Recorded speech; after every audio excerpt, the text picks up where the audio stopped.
ఇలా ప్రజలు కూడా అదే చెప్పిరు, మీరు చేయలేరు అనేది ప్రజలు డిసైడ్ అయిపోయి మాకు అప్ప చెప్పిరు. కాబట్టి మేము ఈ మేము ఇప్పుడు అధికార పక్షంలో ఉన్నాం అధ్యక్ష. గతంలో చేసినటువంటి నెంబర్ 1 కార్యక్రమాలు అసలు సచివాలయానికి రాకుండా ఈ దేశంలో గన్ని రోజులు ఉన్నటువంటి స్థానంలో నెంబర్ 1 మన కేసీఆర్ గారే కదండి అప్పట్లో.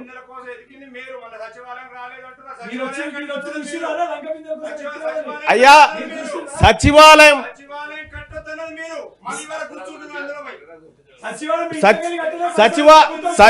సచివాలయము ఆ తర్వాత ఇంకొక నిర్మాణం అయినా కూడా అయ్యా ఏ నిర్మాణమైనా కూడా ఈ రాష్ట్ర ప్రజలకు ఉపయోగపడేటువంటి నిర్మాణాలే. అది అది అది అది ఒక అది గుర్తుంచుకోవాలి విపక్ష నాయకులు.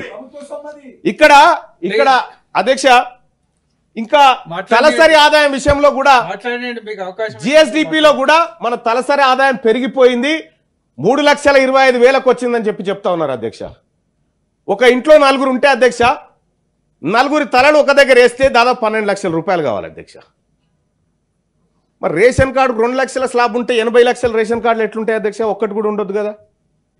ఏది మరి మీ అభివృద్ధి? మీరు చెప్పిన లెక్కలేవి? మీరు గతంలో చెప్పిందంతా డొల్లా అన్న విషయాన్ని స్పష్టంగా మేము చెప్పదలుచుకున్నాం. మీరు మాట్లాడండి అధ్యక్ష, మీరు మాట్లాడేటప్పుడు మీరు మాట్లాడండి, మేము కాదంటలేం. ఇక శాంతి భద్రతల విషయం గురించి మాట్లాడుతూ ఉన్నారు. దాని గురించి నేషనల్ క్రైమ్స్ రికార్డ్ బ్యూరో లెక్కలు ఒకసారి చూస్తే వాళ్ళు చెప్తారు అధ్యక్ష.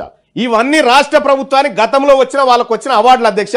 అవి దాచిపెట్టి అనేకమైన అవార్డులు మాకు వచ్చినాయని చెప్తా ఉన్నారు అధ్యక్ష. తెలంగాణ రాష్ట్రం సర్వనాశనం అయిపోయింది అధ్యక్ష, అప్పుల కుప్పగా మారిపోయింది. ఎవడు కట్టాలి అధ్యక్ష ఈ అప్పులన్నీ? తెలంగాణ ప్రజలు కట్టాలి.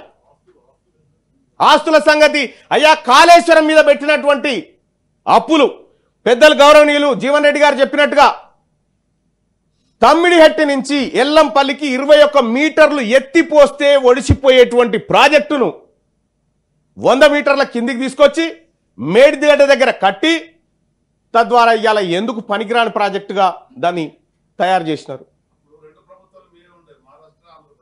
మహారాష్ట్ర ఆంధ్రప్రదేశ్ గురించి మాట్లాడతా అధ్యక్ష. మహారాష్ట్రలో ముంబైకి పోయి మహారాష్ట్ర ముఖ్యమంత్రితో కూర్చొని బిర్యానీ తిని తక్కువ లెవెల్కు నేను ఒప్పుకుంటున్నా అని చెప్పి ఈడ ఒంటెలతో ఊరేగించుకొని వచ్చినటువంటి గత పాలకుడు గత ముఖ్యమంత్రి కేసీఆర్ కాదా?